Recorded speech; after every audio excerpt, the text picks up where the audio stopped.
उस साल की सर्दी कुछ अलग थी। ऐसी ठंड जो सिर्फ शरीर को नहीं, आत्मा तक को जमा देती है। उत्तर भारत के एक छोटे से गांव देवपुर में दिसंबर की वो रात आज भी लोगों को नींद नहीं लेने देती। देवपुर दिन में साधारण सा दिखने वाला गांव, लेकिन रात होते ही यहां की हवाओं में कुछ बदल जाता था। रात के 12:17। सन्नाटा इतना गहरा था कि अगर कोई पत्ता भी गिरता तो दिल कांप उठता। राघव उम्र करीब 28 साल, शहर में नौकरी करता था और उस रात पहली बार गांव लौटा था। बस ने उसे गांव से 2 किलोमीटर पहले उतार दिया।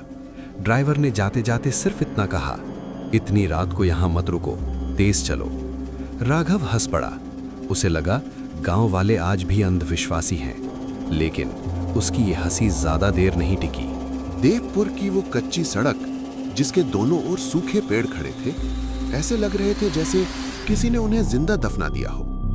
हवा चलती तो पेड़ों की डालियां चर चर की आवाज करती। राघव की सांसों से भाप निकल रही थी। उसने जैकेट कसकर बंद की। तभी पीछे से कुछ सुनाई दिया, छन छन, पायल की आवाज। राघव रुक गया। गांव में इस वक्त कोई औरत बाहर नहीं निकलती। उसने खुद से कहा, शायद भ्रम है, लेकिन फिर वही आवाज आई, इस बार और पास से। राघव ने डरते डरते पीछे देखा। सड़क के मोड़ पर एक औरत खड़ी थी। सफेद साड़ी, लंबे खुले बाल, चेहरा झुका हुआ। ठंड अचानक और बढ़ गई। औरत ने धीरे से सिर उठाया। चेहरा साफ नहीं दिख रहा था, लेकिन उसकी आवाज बहुत मीठी, बहुत अपनापन लिए हुए। बेटा, मुझे घर छोड़ दोगे? राघव का दिल जोर से धड़कने लगा। उसने इधर उधर देखा, कोई नहीं। एक पल को उसे मां की याद आई।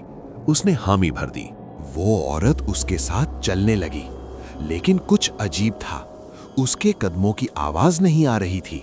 राघव ने नीचे देखा। उस औरत के पैर जमीन को छू ही नहीं रहे थे, और उससे भी डरावनी बात, उसकी कोई परछाई नहीं थी। राघव की रूह कांप गई। उसने चलना तेज कर दिया। डर से ध्यान भटकाने के लिए राघव ने बात शुरू की, आप इस वक्त अकेली क्यों? औरत हंसी। वो हंसी बहुत ठंडी थी। इस रास्ते पर जो भी अकेला चलता है, वो अकेला नहीं रहता। राघव को बचपन की बातें याद आईं। गांव के बुजुर्ग कहते थे कि ठंडी रात में अगर कोई आवाज बुलाए तो मुड़कर मत देखना।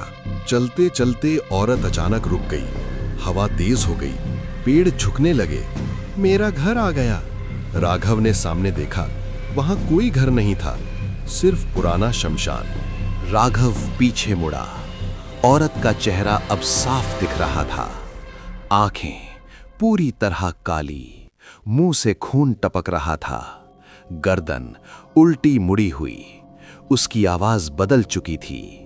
जो ठंडी रात में अकेले चलते हैं, वो जिंदा नहीं लौटते।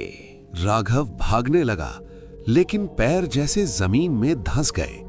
हवा में हंसी गूंजने लगी। मैं छलावा हूं, ठंडी रात का छलावा। अचानक सब कुछ अंधेरा। अगली सुबह गांव वाले उस सड़क पर पहुंचे। राघव की लाश शमशान के पास पड़ी थी। आंखें खुली, चेहरा डर से पत्थर बना हुआ। गांव के बुजुर्ग बोले, हर सर्दी में कोई ना कोई ठंडी रात का शिकार बनता है। कहा जाता है वो छलावा उन आत्माओं से बनता है जो कभी मदद मांगते हुए मरी थी। अंत आज भी अगर देवपुर की उस सड़क से रात 12:17 पर गुजरो तो पायल की आवाज आती है, और अगर तुम मुड़कर देख लो तो अगली कहानी तुम पर लिखी जाएगी।